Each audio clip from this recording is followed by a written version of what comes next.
나를 위해서 저축하고 미래의 나를 위해서 참고 미래의 나를 위해서만 살고 있는 거죠. 근데 그 미래의 나만큼 지금의 나도 되게 중요하거든요. 그래서 현실적으로 막 불가능한 유럽을 2달 동안 간다던가 아니면 사고 싶은 거 다 산다던가 이런 건 안 되지만 지금 나를 좀 기쁘게 행복하게 힘이 날 수 있게 하는 것들이 있다면 작은 거지만 조금씩 지금의 나를 위해서 해줬으면 좋겠다. 마냥 미루지만은 말자.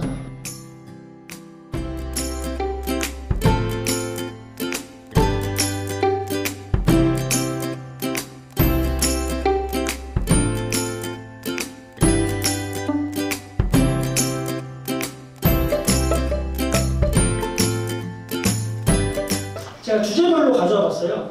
먼저 한 스푼 같은 글은 좀 잔잔하고 생각해 볼 수 있는 글, 그리고 너를 보면처럼 반전으로 웃음 만드는 글, 세 번째 거짓말처럼 좀 설레거나 오글거릴 수 있는 글, 그리고 마지막 글처럼 좀 우리에 대해 생각해보고 우리 인생에 대해 생각해보는 또 어떻게 보면 위로가 되는 그런 글들을 쓰고 있습니다. 제가 글을 정식으로 배운 사람 같으세요? 근데 너무 빨리 아니라고 하면 제가 조금 서운하긴 한데요. 바로 역대 강연 중에 제일 빨리 이렇게 아니라고 했어요. 네. 어쨌든 제가 정식으로 글을 배운 적은 제가 없어요. 저는 공대생이고요.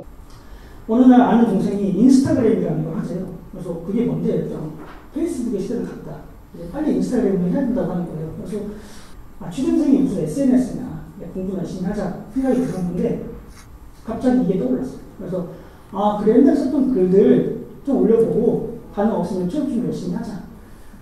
그래서 한번 올려봤죠. 근데 반응이 너무 좋은 거예요. 저는 잘 모르겠는데 막 천재다. 네, 웃어야 돼요. 천재다. 또 올려주세요. 저장할게요. 기다려요. 이런 반응이 너무 많은 거예요.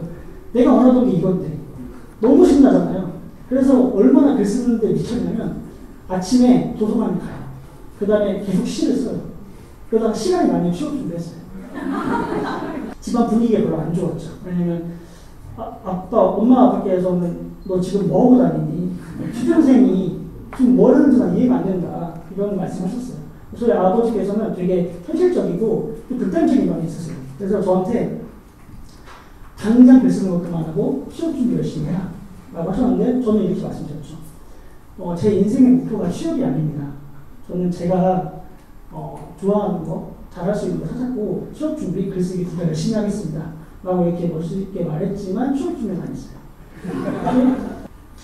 어쨌든 그렇게 부모님과의 트러블도 있었고 저도 나름대로 취업을 해야 한다는 생각 때문에 걱정도 많이 됐지만 그냥 제가 좋아하는 걸 막 큰 끌림이 있었기 때문에 좋아하는 걸 꾸준하게 했어요. 그래서 1월부터 거의 8월까지는 글로는 전혀 수익이 없었고 그냥 말 그대로 방구석 작가로 그냥 제가 좋아하는 걸 계속 취미를 했거든요. 근데 이제 8월 달이 되니까 이제 강연 제의가 왔어요. 어떤 인문학 단체에서 당신의 이야기를 들려달라고 해서 그 강연을 했고 그리고 가까운 시기에 어떤 우리나라 대기업에서 온라인 달력을 만드는데 거기에 카피라이팅을 부탁한다라고 해서 그 두 가지 일을 했어요. 그래서 그 큰 돈은 아니었지만 그 돈을 다 아버지가 드렸죠. 그래서 아버지께서 잠시 고민하시더니 그래 한번 작가로 한번 살아봐라. 근데 물론 아버지께서 사람이니까 돈을 좋아하죠. 근데 그게 아니라 제가 아버지께 보여드렸던 모습은 항상 유종의 미를 거두지 못하는 아들, 변덕이 심하고 끈기 없는 아들의 모습을 보여드렸거든요.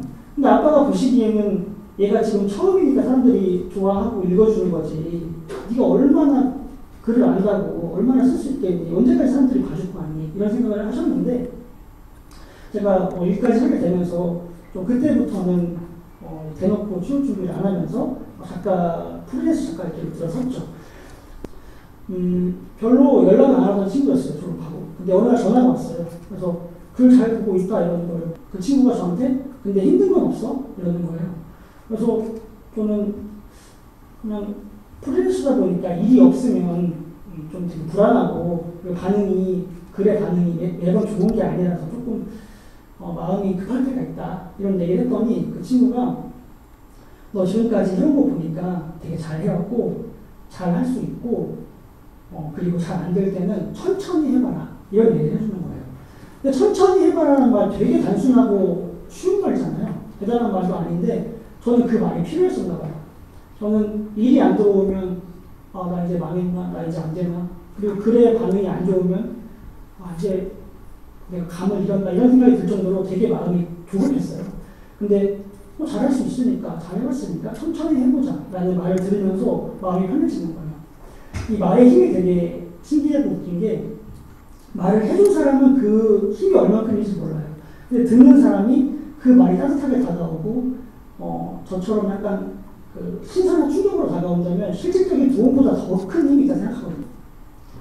여러분들도 주변에 힘든 친구들 아니면 잘 안 되고 있는 좀 걱정거리가 많은 친구들이 있다면 그 친구의 현실을 잘 알더라도 그거 그 정도로 해서 안 된다. 그거 별로 같다. 이런 말보다 잘 될 거다. 다음번엔 네 차례다.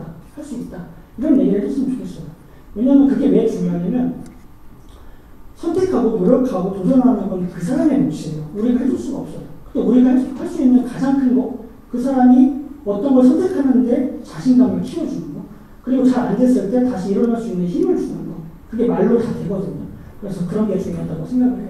일단 맨 처음에 썼던 게 수업 시간에 어떻게 핸드폰 할 수 없으니까 전공책에다 썼거든요. 손으로. 그래서 그걸 찍어서 올린 게 처음이었어요. 그러다 보니까 갑자기 바꾸기 뭐해서 계속 그렇게 갔죠. 근데 어머니께서 그렇게 하라고 하셨는데 동네 부끄럽다고 하셨는데 올렸더니 많은 분들이 손글씨가 좋다 해주시는 거예요. 그래서 그때부터 계속 손글씨를 올렸는데 의도한 건 아닌데 되게 어떻게 보면 크게 작용했던 것 같아요. 좀 많은 분들이 해주시는 말씀이 글의 내용이 조금 어린 남자애가 얘기하는 것 같다. 되게 투박한 사람이 얘기하는 것 같다라고 해서 글도 잘 쓴 게 아니라 투박하고 못 써서 되게 분위기가 잘 어울린다고 얘기해 주셔서 그리고 또 글씨만 보면 제 글인 걸 알 수 있다. 이런 얘기를 해줘서 한 가지는 메모를 되게 많이 해요. 자다가도 메모할 정도로 하는데 왜냐하면 그거를 메모하지 않으면 완전 잊어버려서 메모를 열심히 해놓고 그 메모들을 보면서 이제 제목을 달고 위에 내용을 살을 붙여서 시로 만드는 작업을 할 때가 있고요. 아까 말씀드렸듯이 그 수첩에 스며들기처럼 갑자기 앉았을 때 갑자기 영감이 와서 쓰는 것도 있고요. 근데 이렇게 시의성도 되게 중요한데 만약에 비가 장마철이 됐어요. 근데 저장해 놓은 글이 없더라도 그 장마, 비, 그러니까 슬픈, 이별 이런 쪽으로 포커스 맞춰서 생각을 하죠. 고민을 해서 글을 지어서 올리죠. 이거 내가 쓴 게 맞나 하는 글이 있어요. 그럼 그 글은 그때 저만 쓸 수 있는 거거든요. 네, 그때 제가 아니면 저는 지금 못 쓰거든요. 그래서 순간순간의 메모를 하는 게 가장 중요하고